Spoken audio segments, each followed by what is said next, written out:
The residents of Tungan Maje are still in fear over their safety after gunmen invaded their community. Yeah, TVC News gathered that 20 persons were kidnapped by gunmen. 14 were eventually released after a vigorous pursuit by operatives of the police special anti-robbery squad. Sifon Essien reports on this. It's an incident residents of Tungan Maje will not forget anytime soon. Bandits invaded the ethnic Bagi community a few minutes after midnight on Thursday. And for 4 hours, they went from house to house dispossessing the people of their valuables. At the end of the operation, 20 persons were taken away. Olaya Mike escaped death by the whiskers.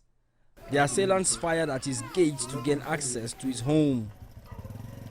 The bullets pierced through the gate, shattering the back windshield of his car. The assailants made away with his valuables as well as his wife's younger sister, a 17-year-old girl. When they were about to leave, they collected money, collected the one handset, and pulled my in-law through the window, to the burglar window. They just pulled the grabber. It's a similar tale in this house. This pregnant woman was taken by the bandits and made to trek alongside others into the bushes for several kilometers. What led to your release? When we get there, the last place that we reached, they asked me, Madam, do you have anybody in the government that can able to pay 10 million if we hold you here? I told them, sir, I don't have anybody. The other one said they grace. So I told them, sir, I do not have anybody. So that's how they leave me. In the case of Frank, the assailants took his wife and 3 children.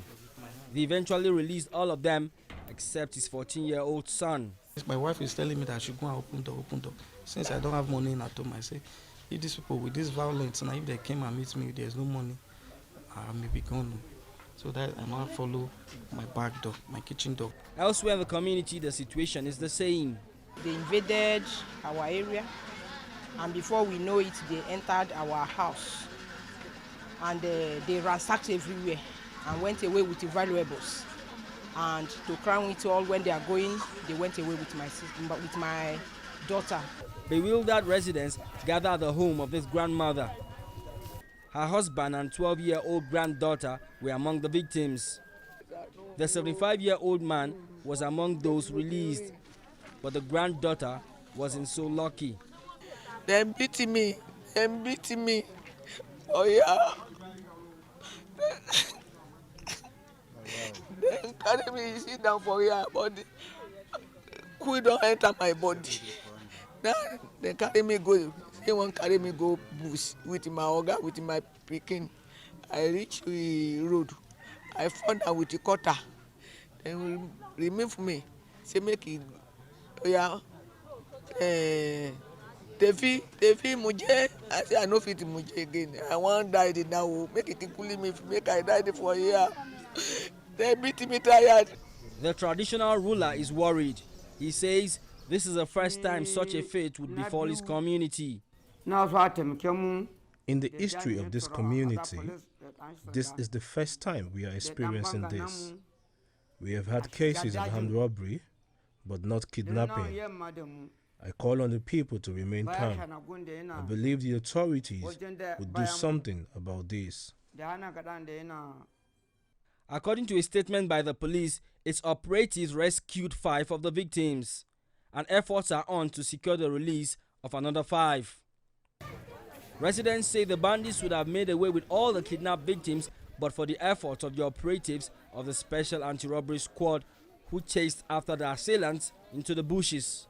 Residents here live in fear the worst is yet to happen. 20 persons were kidnapped by the bandits, 14 were eventually released, 6 are still in captivity as we speak.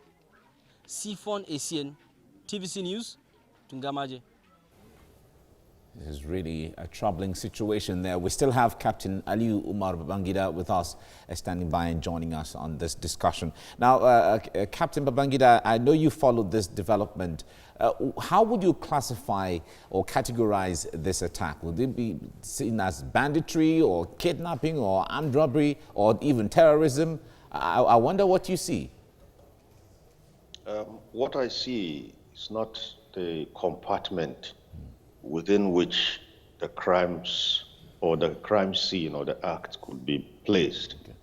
What I see rather is what I said about 6 weeks ago when something happened and closer in about, 6 weeks now or thereabouts. You see, the crime sets as we know them, kidnapping, banditry, you name it, they are getting bolder.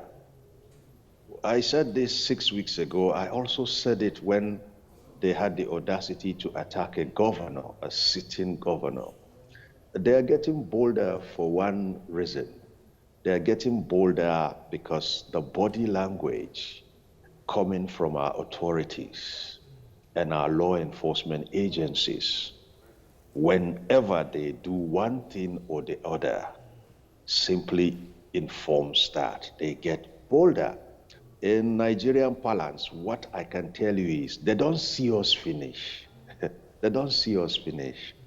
And it's going to get worse. I'm not a doomsayer, but I'm just using the data and the information rather I have on my database to project. So strategic intelligence-wise, if you were looking for the most lucrative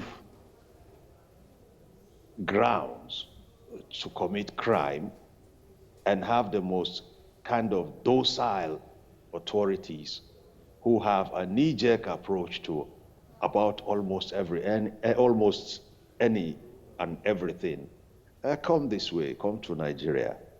I tell you, these boys will get bolder. We tend to beg the problem. And when I say beg the problem, I'm talking about our politicians. We beg the problem even when the problem has no reckoning for the state. All right, Yes, if I may jump in quickly. We know that there were warnings about impending attacks in Abuja, and yet we saw this, and there was a response by the army saying they are doing all they can. So what does this say about our ability to process intelligence, and then, you know, the strategic ability to plan ahead? One thing, one word, all it says is stereotypism. It's now a ritual, it's now a culture to get intelligence, and the agencies or government will come out and say there are no stones will be left unturned, we're doing all we can, citizens can go about their lives, how do they put it again? All those responses and all those verbiages don't get the job done. I can give you a chronology of intelligence warnings and assurances in the past 10, 11 years that still saw the event that was actually projected or warned against come to pass. So basically what I'm telling you is, how do I put it now? I've run out of eloquent English. Let us see us finish, my sister. All right. Well, we have to leave you here now. There's so much still to talk about as we get along, so that we see how we can tackle this sea finish that you talk about, the way you keep it. We know that there was intelligence concerning this particular attack in Abuja. But one of the issues, because you were talking earlier about, you know, collaboration amongst agencies, security agencies, we saw different statements coming from 2 agencies of government regarding this. Can you speak more on that?